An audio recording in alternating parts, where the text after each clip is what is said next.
Ladies and gentlemen, brothers and sisters, there's a peculiar tension in the air when you hear the word promise. It stirs something deep within. Hope, excitement, maybe even a little relief. But if we're honest, the promise also comes with a problem. Because the promise is easy to celebrate when it's spoken, but it's much harder to live with while you're waiting for it to unfold. The waiting is one of the most challenging parts of life, especially when a promise is involved. The moment a promise is spoken over us, it awakens hope, ignites anticipation, and stirs up dreams.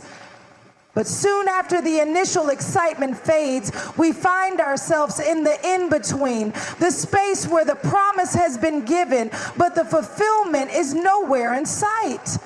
This is where the real weight of waiting begins to press on us, testing our patience, our faith, and even our identity. Waiting forces us to confront our limitations. It's one thing to believe in the promise when the conditions are favorable, but what about when everything around you seems to contradict it? The longer we wait, the heavier the burden feels. Our human nature craves control. We want to see progress, to measure outcomes, to take steps that reassure us we're moving forward. But waiting has a way of stripping us of that control. It demands trust. Not in what we see, but in the one who made the promise. In this waiting period, doubt becomes a constant companion. Did I really hear God right? Was that promise meant for me? These questions whisper in the silence, and if we're not careful, they can drown out the voice of truth. Waiting exposes our insecurities and forces us to wrestle with the gap between what we know in our spirit and what we experience in the natural. But the weight of waiting is not just a test of time, it's a test of trust. Trusting God in the waiting is hard because it requires us to let go of the timeline we've created in our minds. We often think we know when and how things should happen, but waiting challenges us to relinquish our plans and align with God's timing. And His timing, as perfect as it is, rarely feels convenient. And His timing, as perfect as it is, rarely feels convenient. The heaviness of waiting is compounded by the temptation to compare. We see others receiving their breakthroughs, stepping into their promises, and moving forward while we feel stuck. Comparison becomes a thief, robbing us of the peace and focus we need to endure. It blinds us to the unique process God is working in our lives and makes us question whether He's forgotten us. Waiting isn't just about enduring time. It's about being shaped in the process. God uses the waiting season to refine us, to grow us, to prepare us. He's not just preparing the promise for us, He's preparing us for the promise. And that preparation often involves uncomfortable moments, painful lessons, and growth that stretches us in ways we never anticipated. So, as heavy as waiting may feel, it's not without purpose. It's a crucible, a refining fire that burns away impatience, doubt, and self-reliance. The weight of waiting may feel unbearable at times, but it's in this weight that we're strengthened, molded, and positioned to fully receive and steward the promise when it finally comes to pass.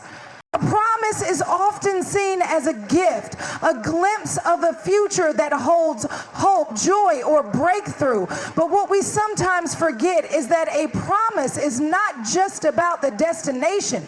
It's about the journey to get there. And that journey often requires preparation. It's not that God can't deliver on His word instantly. It's not that God can't deliver on His word instantly. He absolutely can. But He knows that the fulfillment of a promise without the readiness of the receiver can be more of a burden than a blessing. Preparation is the space where God shapes us for the promise. It's where he molds our character, builds our endurance, and strengthens our faith. The truth is, some of us are asking for promises we're not yet equipped to handle. We want the platform, but lack the humility. We desire the blessing, but resist the discipline. The process of preparation ensures that when the promise arrives, we won't mishandle it, squander it, or let it slip through our fingers because we weren't ready. And what makes preparation so difficult is that it often feels disconnected from the promise. We imagine that getting ready for what God has for us will feel exciting and full of progress, but more often than not, it feels mundane. It's in the quiet, hidden places that God does his deepest work. Think of a seed planted in the ground. It's buried in darkness before it ever breaks the surface. That's how preparation feels. Unseen, unrecognized, and sometimes unappreciated. But beneath the surface, roots are forming, foundations are being laid, and strength is being developed. Preparation also comes with pruning. There are things we must let go of, habits we must break, and mindsets we must shift to make room for what's coming. That pruning can feel painful, even unfair, because it often involves loss, but every branch that bears fruit is pruned so that it can bear even more fruit. God isn't trying to take from you, he's trying to prepare you. Sometimes preparation feels like delay, and that can be frustrating. We wonder why God is taking so long, why he's holding us back when we feel ready. But readiness isn't just about how we feel, it's about how we're formed. God sees what we cannot see. He knows the challenges, responsibilities, and pressures that come with the promise, and he won't send us into something we're not equipped to handle. His delays are not denials. They're acts of love and protection. And then there's obedience. Preparation often requires us to obey instructions that don't make sense in the moment. God may ask you to serve in a place that feels beneath your potential, or take steps that seem unrelated to your promise. But obedience in the preparation season is what positions us for the promise. Every small act of faith builds the foundation for the greater thing God is building in your life. Preparation isn't punishment, it's grace. It's God ensuring that when his promise comes, you'll have the capacity, wisdom, and maturity to walk in it fully. Faith and reality often feel like they exist in two separate worlds. Faith tells you to believe in what you cannot see, but reality insists on showing you what is visible, tangible, and undeniable. This tension creates a constant push and pull in your spirit. You've heard the promise, you've held on to the word, and yet your circumstances seem to be shouting the opposite. This is the space where the battle is fought, not with weapons, but within your mind, your heart, and your soul. Faith requires vision beyond sight, but reality demands acknowledgement. You can't deny what's happening around you. The bills are piling up, the relationship is falling apart, the healing hasn't manifested. Faith isn't about ignoring reality. It's about choosing to believe that reality is not the end of the story. But that choice isn't always easy. Reality is loud. It's persistent. It doesn't just knock at the door. It barges in and sets up camp in your living room, challenging everything you've been holding on to. In the tension between faith and reality, doubt becomes a familiar visitor. You start to question whether you really heard God right. Did he actually promise that breakthrough, or was it just your imagination? You wonder if the dream you've been nurturing is even possible given the current state of things. Doubt doesn't mean you lack faith. It means you're human. But it's what you do with that doubt that matters.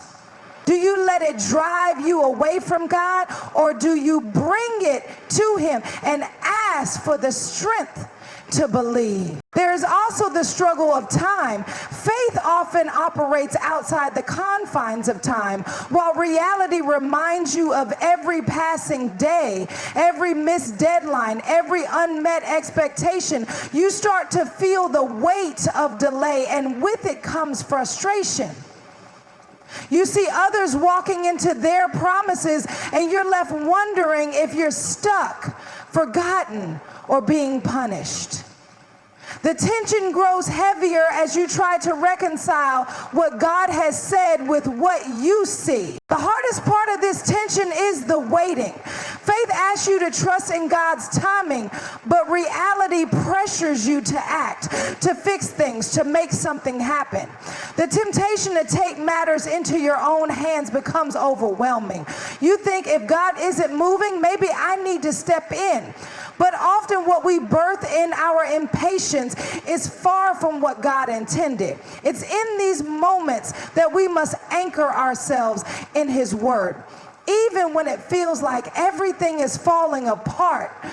This tension is not a sign of failure or weakness. It's the refining ground for your faith. It's where you learn to trust God beyond what you can understand, where you learn to walk by faith and not by sight. And though the tension feels unbearable at times, it's in this space that God strengthens you, stretches you, and prepares you for the fulfillment of his promise. Waiting can feel like an endless stretch of uncertainty, a place where faith is tested and patience is stretched thin.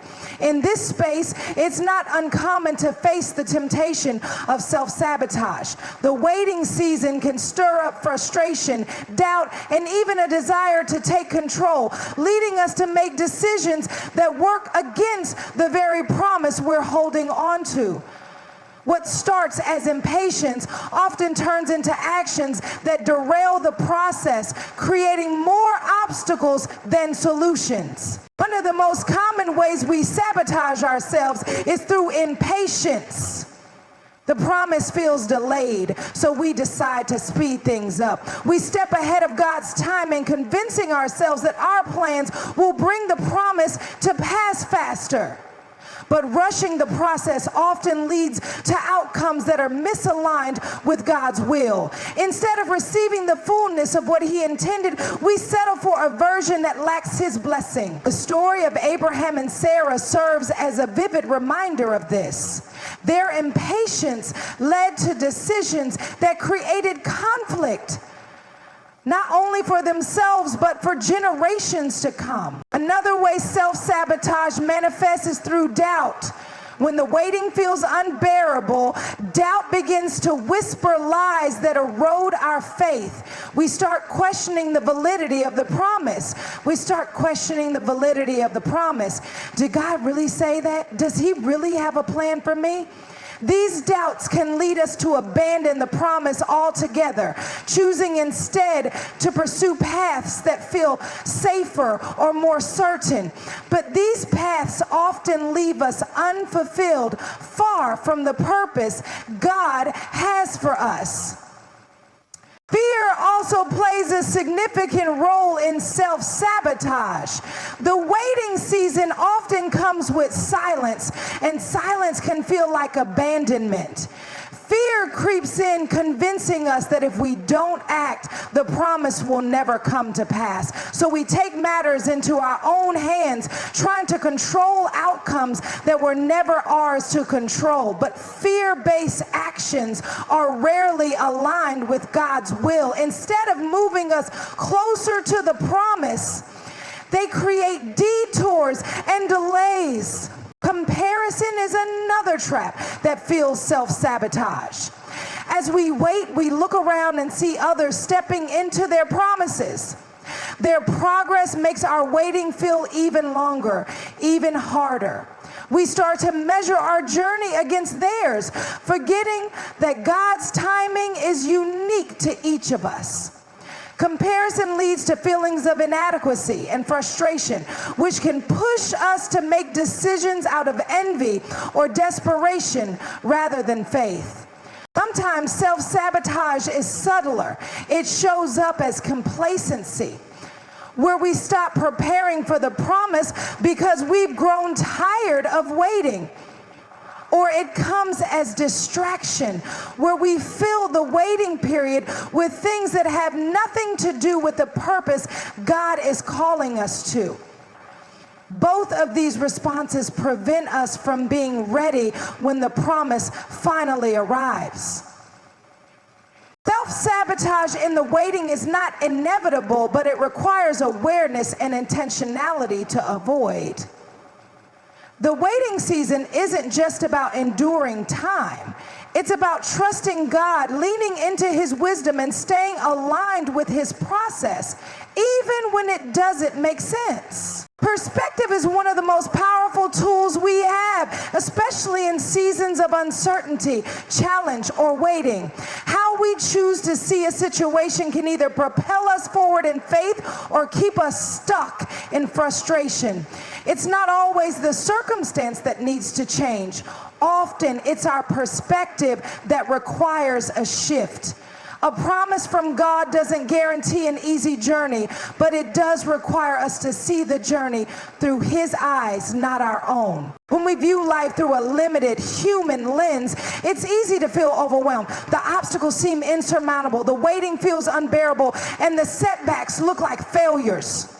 But perspective reminds us that there's more to the story than what we can see. Just as a tapestry looks like a mess of threads from underneath, but reveals a beautiful design from above, so too does God's plan often appear chaotic when viewed from our vantage point. Perspective allows us to trust that He is weaving something extraordinary, even when it doesn't look that way to us. Perspective also shifts how we interpret delays and detours. Without the right perspective, delays feel like denials, and detours seem like distractions. But when we see through the lens of God's purpose, we begin to understand that delays are often divine. They're not meant to frustrate us, but to prepare us. A delay might be the time needed to grow in maturity, learn a lesson, or develop the strength required to carry the promise. Similarly, what we perceive as a detour might be the exact path God is using to take us where He wants us to go. The Lord makes a step. This shift in perspective doesn't come naturally. It requires intentionality. It means choosing to see challenges as opportunities, problems as platforms for growth, and waiting as a season of preparation rather than punishment. It's the difference between saying, "Why is this happening to me?" and asking, "What is God teaching me through this?" Perspective turns complaints into curiosity and frustration into faith. Perspective also changes how we view ourselves. Often, the enemy tries to distort our perspective, making us see ourselves as inadequate, unworthy, or incapable of receiving God's promises. But God's perspective of us is entirely different. He sees us as His masterpiece, chosen and equipped for every good work.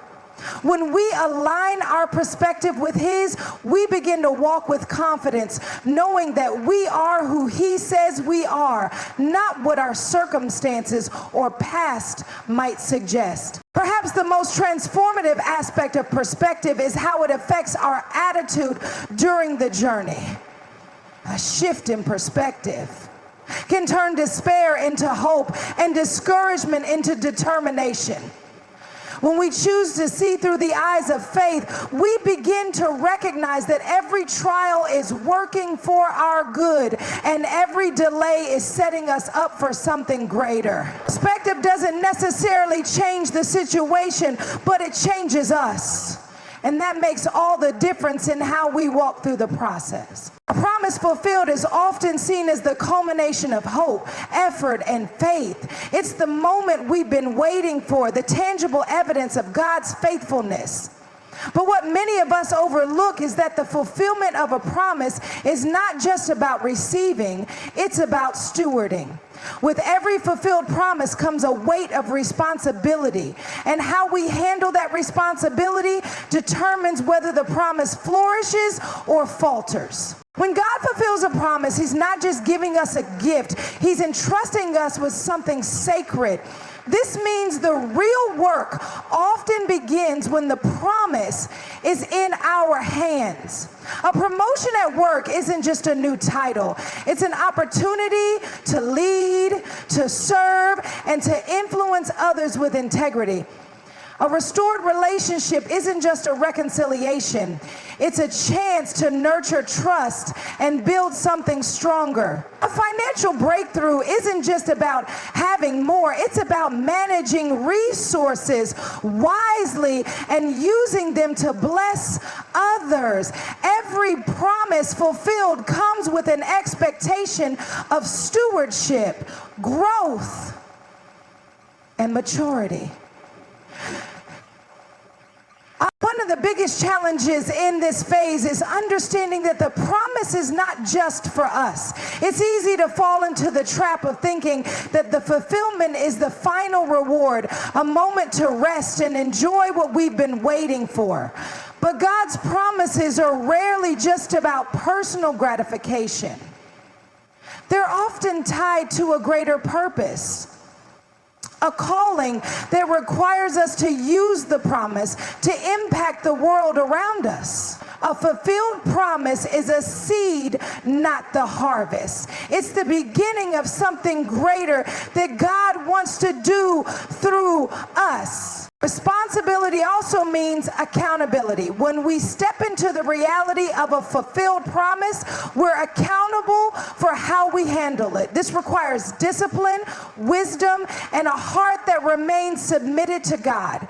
The same faith that carried us through the waiting season is the faith we'll need to sustain us in the season of fulfillment. It's easy to let pride or complacency creep in once we've received what we've been praying for. But maintaining humility and dependence on God is crucial. The promise wasn't achieved by our strength, and it won't be sustained by it either. With responsibility comes challenges. A new level often means new pressures, new expectations, and new obstacles. The fulfillment of a promise doesn't mean the absence of difficulties. In fact, it often brings unique challenges that test our character and our readiness to carry the promise. But these challenges are not meant to discourage us. They're meant to grow us further, to deepen our reliance on God, and to refine us for the next level of purpose. Ultimately, a fulfilled promise is a trust. It's a sign that God sees us as capable of handling what He has given us. But capability isn't just about skill. It's about surrender. It's about recognizing that the promise is not ours to control, but to steward. And when we steward it well, we align ourselves with God's greater plan, allowing the promise to bear fruit that lasts far beyond our lifetime.